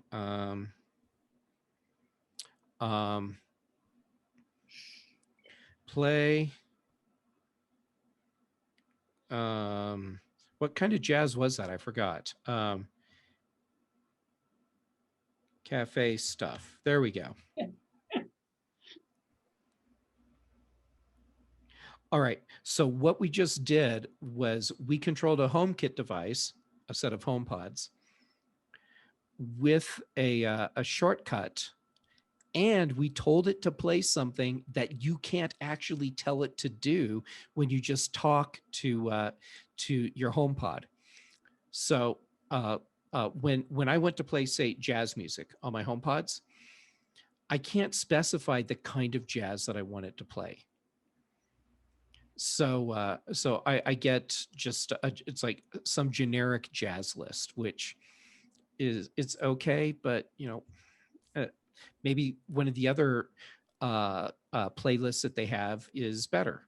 So I can set that up here and as a shortcut, and now I can say, "Hey Siri, play cafe stuff," and I can't wait to hear what kind of music comes out. Okay, so now there's music playing on the HomePods. Hey Siri, pause. So this is a great way to be able to work around limitations in what Apple lets us do with voice commands. That's good. Okay, so there we go. All right. So, and if you look at this, you'll see that that this looks a lot like the HomeKit interface. And if I go in and tap on in the left where it says automation, all those automations that we made in HomeKit are showing up in here too. So that's kind of cool. I now have a unified interface for looking at all the really customized automation stuff that I'm doing and the HomeKit specific automation stuff that I've created. And I can even tap and edit these right in here. Okay, back to the Home app. Okay, question. Mhm. You're talking about the smart outlets. Yes. So to make all this work, would you need to have your iPods plugged in, excuse me, through a smart outlet? No. And that's because we can control what's happening on a HomePod directly with voice commands. Okay.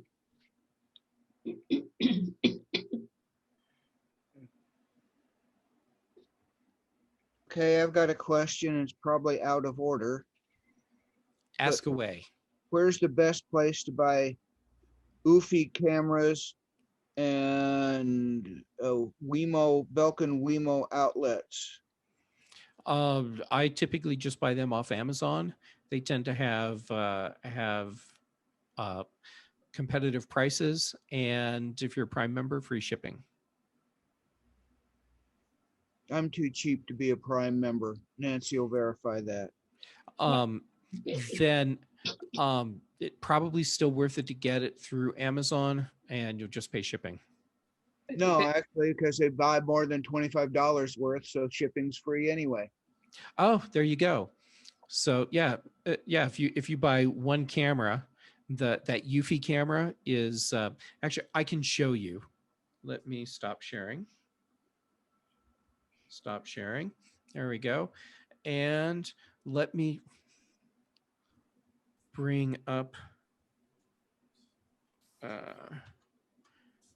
a browser window. And now let's share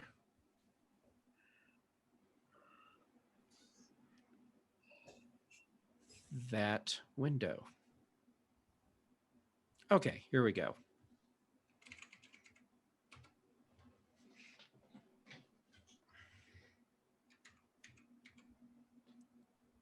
Let's try this. We're actually typing the field.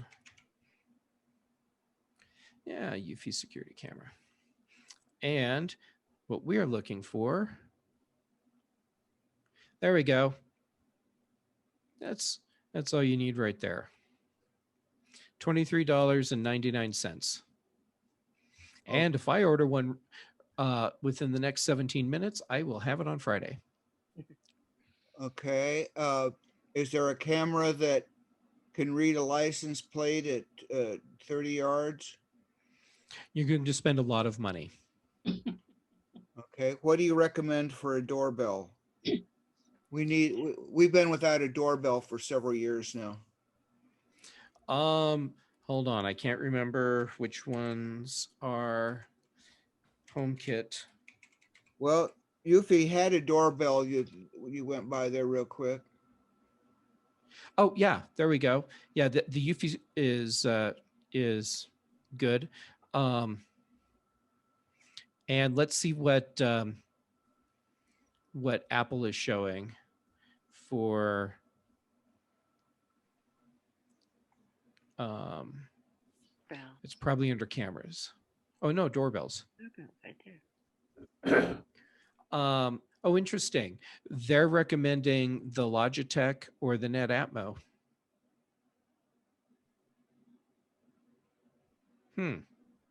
Oh, not the NetAtmo, because that doesn't say supports HomeKit. Doesn't have the dot in front of it. So Logitech and the Robin.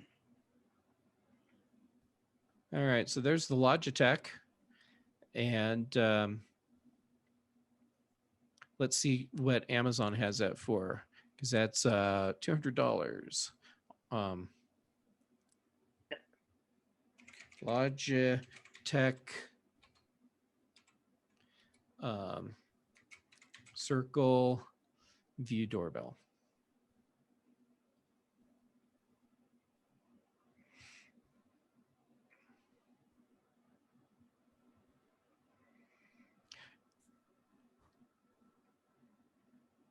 Man, that's kind of annoying. Just doesn't it suck how Google does that? You search for one thing and you see all Yeah. this other stuff. Drives me nuts. Circle View. Let's take out Apple.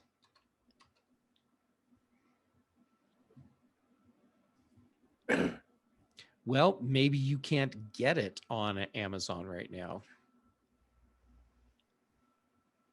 Does Zag carry this kind of stuff? Take your slide, your security camera in the box rather than. And does Zag carry? I don't know. So what's the advantage of the Logitech type versus the Eufy? Well, let's actually look at the Eufy and see if it actually says it's supporting.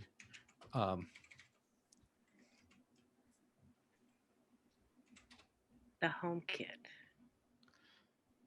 Well, actually, let's see if let's see. Oh, well, the disadvantage of the Eufy video doorbell is that it's not getting HomeKit, it looks like. But oh wait, support confirmed. Let's look at this. Oh no, I don't want to look at Reddit for that. I want to look at HomeKit news. Okay, so this is from September 21st, 2020, and it still wasn't available. All right. Yeah, I do like the Eufy stuff. So if this one is actually available, then I would go for that because it'll be good and it will cost less than the Logitech.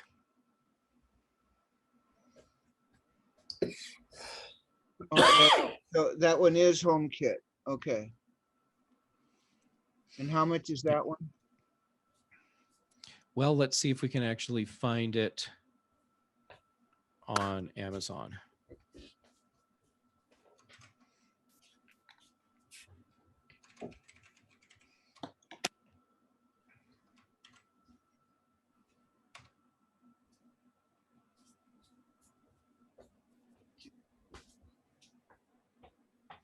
$100. Okay. All right. Let's see if it specifically says HomeKit in here. I don't see it.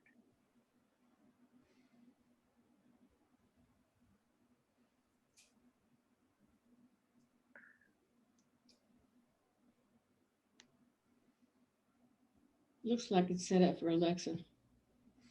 Yeah, a lot of them that are HomeKit are also Alexa compatible.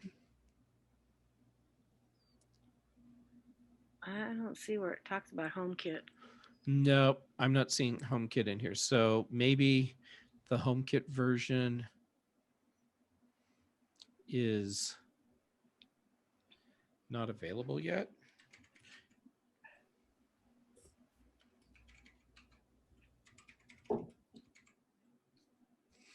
Are these doorbells going to show you who's standing at your door? Yes. So again, what's the advantage of the UV camera versus the doorbell? There it is, 419, but it's got some other stuff with it. Oh, that's a whole camera. Or yeah, that's a whole security camera and doorbell setup. That would be good. Expensive. And the doorbell alone, that's $124. Let's see. Oh no, that's home base, not HomeKit.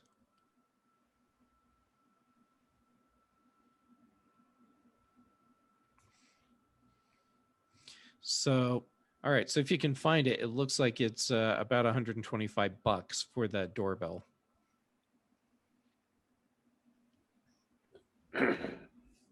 Eileen had a good question. If you have the doorbell, do you really need the camera as well? Well, it The extra- depends on if, well, no, you don't. But if you want to be able to look somewhere else or monitor from a different angle, then the other camera would come in handy. Yeah, we want to be able to look down on our driveway because we've had a whole bunch of incidents here lately where somebody is coming around at 2, 3 in the morning, trying every door handle on every door, and if they every car door, and if they see anything inside, they'll just break the window and go in and get stuff. So, All right. So if you're going to put this outdoors, well, it'll be attached to the house, yeah, but it's not going to be indoors. right? These camera, that $30 whatever camera, that is not an outdoor camera. So it's not going to hold up under rain or snow. Well, for you, rain. I guess sometimes you get snow. Yeah. And that doesn't work out well. Let's see, solo outdoor camera for $99.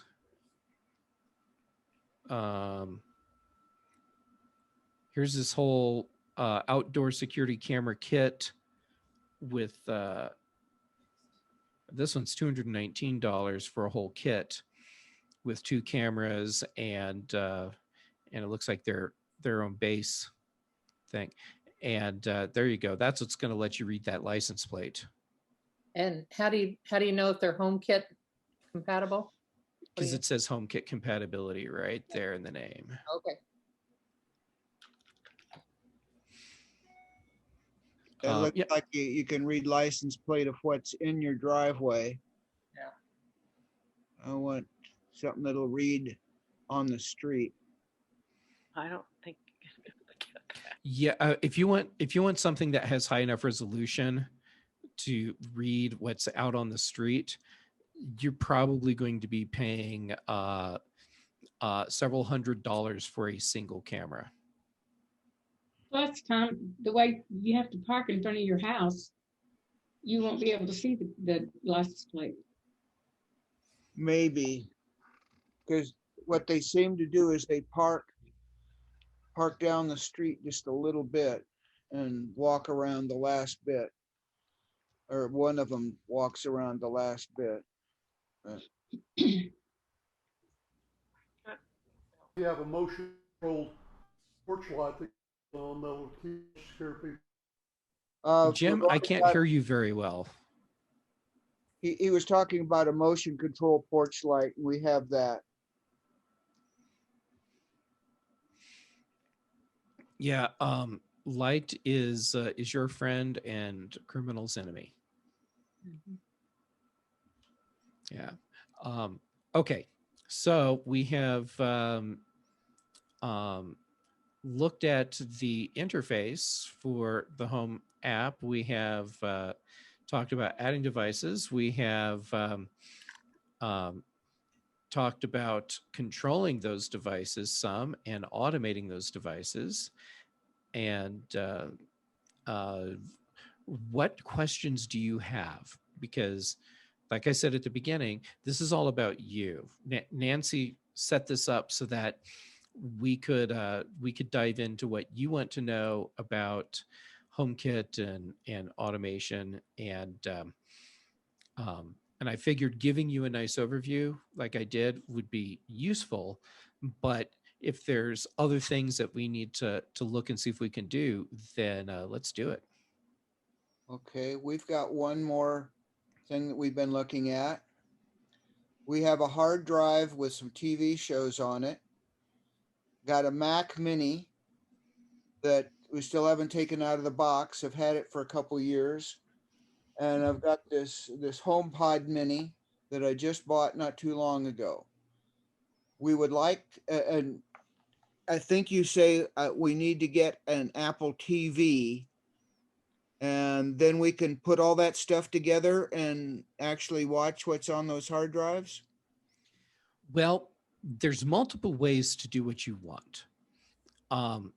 So an Apple TV would definitely be an easy way to make that happen because that's exactly one of the things an Apple TV would do. So what you could do is take that Mac Mini and have all the movies there, and then set up the Mac Mini to share its media, like through the music app and the movies app, and then on your Apple TV, it will be able to see the content that's on the Mac Mini, and you'll be able to just play it without having to do anything else. And you could even set up the HomePod Mini so that the Apple TV recognizes it as the default output device if you wanted to use that for the audio out. Well, okay. You mentioned earlier there's you could pick what input you want. Our TV does that. Could that go directly to the Mac Mini? Is the input Yes. for the TV? Sure, you could run an Mac Mini HDMI to your cable TV. to your or from your Mac Mini to the television, and then just choose it as one of the inputs. But then you have to control what's playing directly from the Mac Mini, not from the television. Okay, how would we do that? Just like you would do if you're sitting at your computer, because at that point the television would be acting as a display for the Mac Mini. So you would use a keyboard and mouse and then launch the movie and play it, and it would just play on the television. So we'd have to get a keyboard and mouse and somehow pair that with the Mac Mini. Mm-hmm. Okay. Bluetooth. Jim, you keep cutting out. So Just get a keyboard and any. We can't hear you. You're cutting out, Jim. You've got a horrible signal there. Your video's just coming in little pieces, and your audio's just as bad. I do have another option for you Okay. that involves a little bit more software, but once it's done, assuming you have an Apple TV, it makes this very easy, and you don't need to have a keyboard and mouse connected to the Mac Mini unless you're actually like adding stuff to it. And so there's a free software package called Plex, Plex, and what that does is it acts like a media server.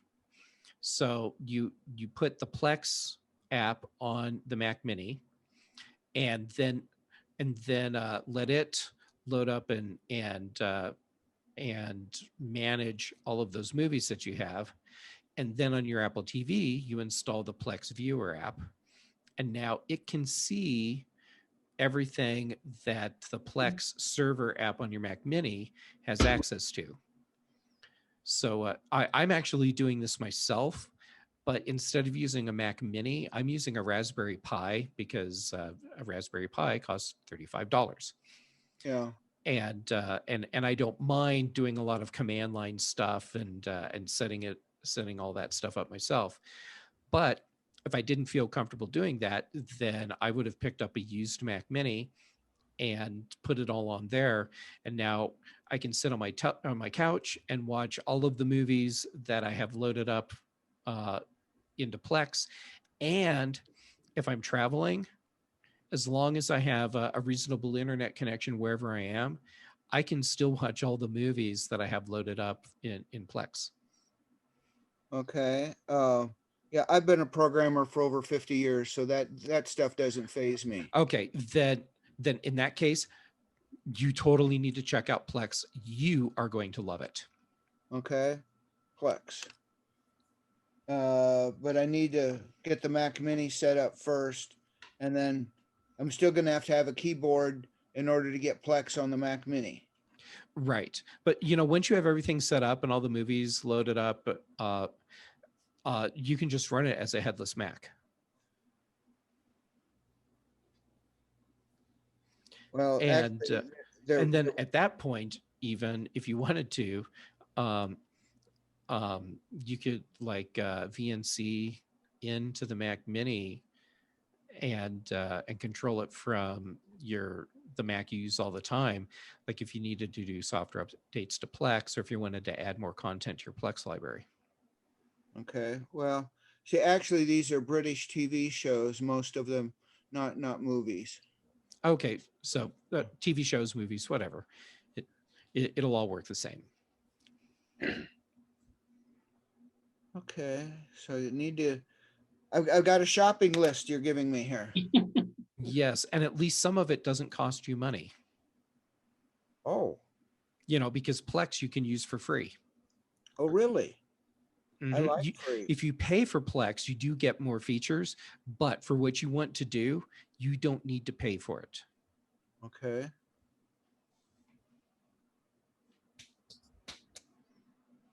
Now, can we control the Mac Mini from the HomePod Mini? No. Oh. No, you won't be able to do that. Now, once Mac OS, what's the new version? Monterey. When that comes out this fall, it will have shortcut support. So at that point, there will be some voice control that you could do from the HomePod Mini if you set up shortcuts on the Mac Mini. Now, exactly how much control you'll have right now, I can't say because I don't really know. But having shortcut support on the Mac does mean that you'll be able to use something like a HomePod Mini and actually make things happen on the Mac Mini.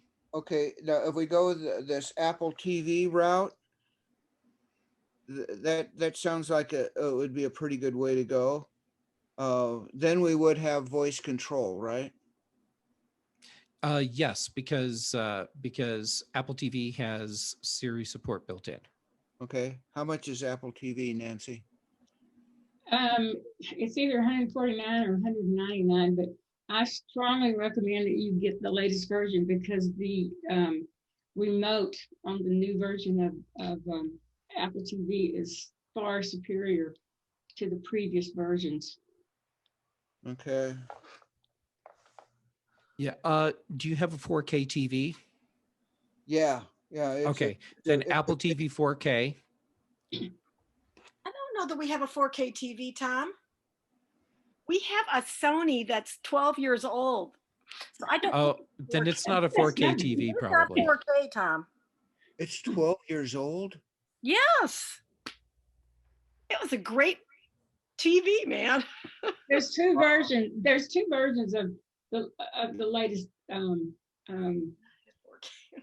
Apple TV. One's 4K and one's just, you know, for Yeah. the rest of it. So if you don't have a 4K TV, you can get Apple TV HD. It comes with the new better remote, and it's $149. Yeah. Okay. And I need an Apple keyboard. Well, Or some keyboard, just Yeah. a USB keyboard. actually, Tom, I've got an extra one that I can loan you if you don't, if that would help any, but I won't see you until Sunday. Well, I'm not getting this done right today anyway. I've got to find all these parts. I may have a keyboard around here someplace. I can't tell in all this mess of stuff. I got an extra keyboard over here. So in a little bit of summary, for things like lamps or anything else that you plug into the wall, you just need to get those smart outlets. And for the light bulbs, you're recommending the Hue. And in some cases, you might have to use the Hue app instead of The HomeKit. yeah, thank you. Yes. Yeah, for adding the new bulbs and for doing the firmware updates on the Hue bridge and the Hue bulbs, having the Hue app is good. But then how do you get them from the Hue app to the HomePod? I mean, home.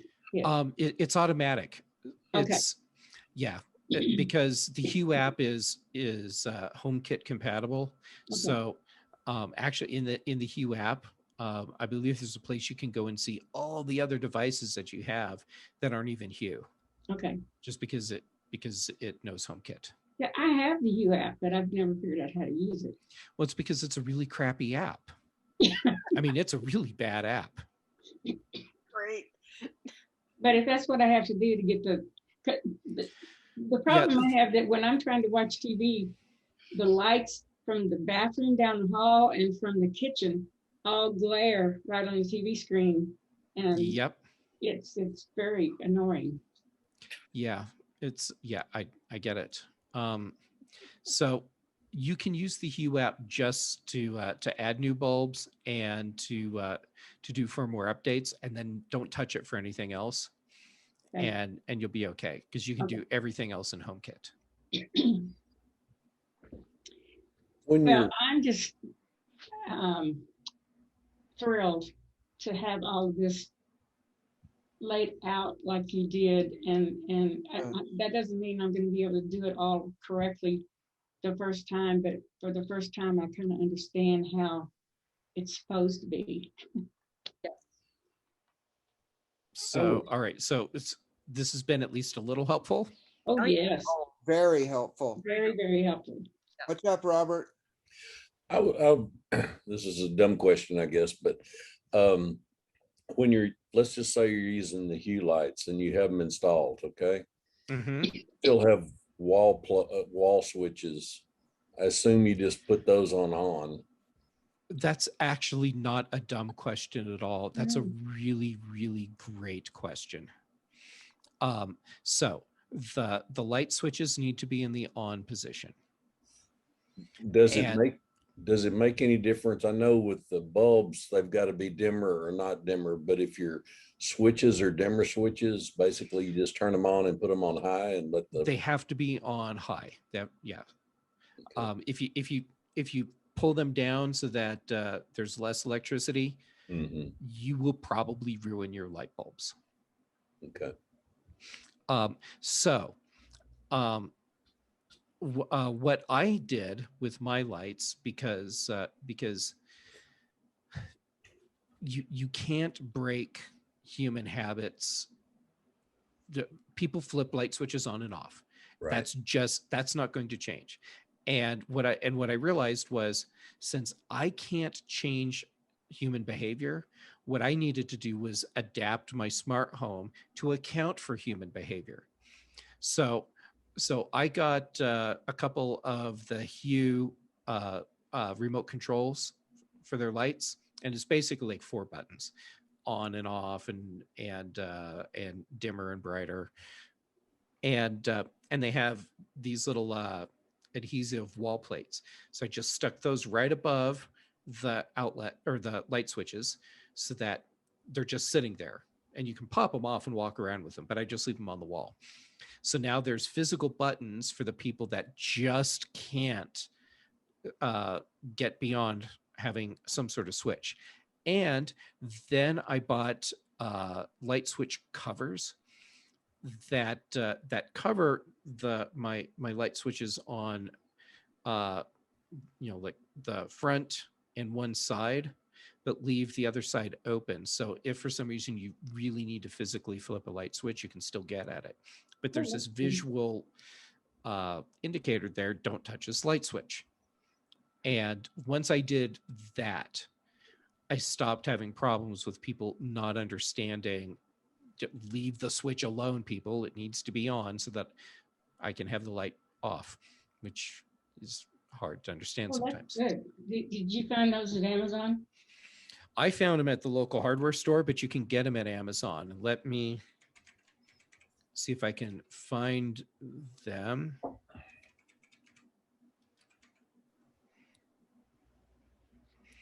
think it's light switch guard. Oh yeah, there's a bunch that you can get. Let me see if I can. Okay, let me bring that up, and then I will share my screen again. And oh, wrong keyboard. Share screen, and let's share that window. Okay, this is what I have, except mine are white instead of clear. Okay. And there's a better shot. So you can see it's open right here, but on the other side it's actually closed, and then it's just got this arch thing.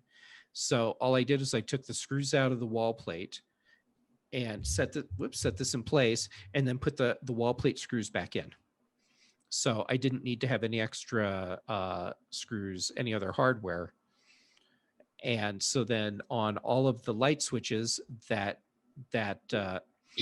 control Hue lights, there's just one of these. Oh, that's good. And there we go. There's a nice view. You can see if someone really, really needs to physically flip the switch, they can still get at it.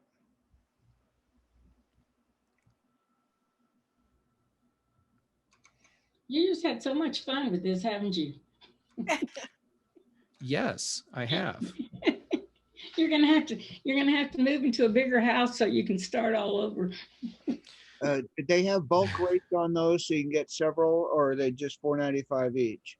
It's $4.95 for a 6-pack. Oh.